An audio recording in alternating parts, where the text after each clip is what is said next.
शोध संत रविदासाचा आजच्या सांस्कृतिक गोंधळाच्या वातावरणात दिशा दर्शवणारे महत्त्वाचे पुस्तक. डॉक्टर भारत पाटणकर यांचं प्रतिपादन. संवाद, समीक्षा, परीक्षण यावर चर्चासत्र आणि सत्कार असा झाला संयुक्त कार्यक्रम. संविधान सन्मान परिषद आणि मुक्ती संघर्ष समिती या संघटनांच्या वतीनं शोध संत रविदासांचा या ग्रंथाच्या संवाद, समीक्षा, परीक्षण या पुस्तकावर चर्चासत्र आणि सत्कार असा कार्यक्रम आयोजित करण्यात आला होता.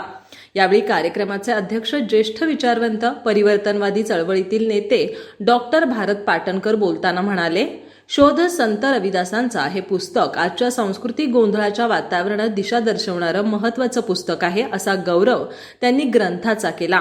हे पुस्तक प्रत्येक कार्यकर्त्यानं वाचलं पाहिजे असं आवाहन देखील त्यांनी केलं. अनेक संदर्भ देत त्यांनी अतिशय मूलगामी मांडणी केली. यावेळी त्यांनी संविधान वाचवण्यासाठी जोरदार चळवळ झाली पाहिजे असं आवाहन केलं. कार्यक्रमाचे प्रास्ताविक आणि भूमिका मुक्ती संघर्ष समितीचे राज्याध्यक्ष संग्राम सावंत यांनी मांडले. प्राध्यापक पी.डी. पाटील, सुरेश पवार आदींनीही मनोगत मांडली. समारोपामध्ये लेखक डॉक्टर रवींद्र श्रावस्ती यांनी आजच्या सांस्कृतिक आणि राजकीय उन्मादी वातावरणात मिथक चिकित्सा हाती घेतली पाहिजे, मिथकातील खोटी बाजू आणि त्यातील गर्भित अर्थ लोकांसमोर मांडला पाहिजे.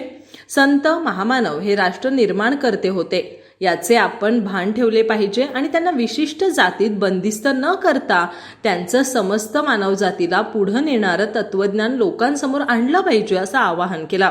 यावेळी मान्यवरांच्या हस्ते संविधान प्रचारक आणि निर्भीड कार्यकर्ते राजवैभव शोभा रामचंद्र यांचा सत्कार करण्यात आला.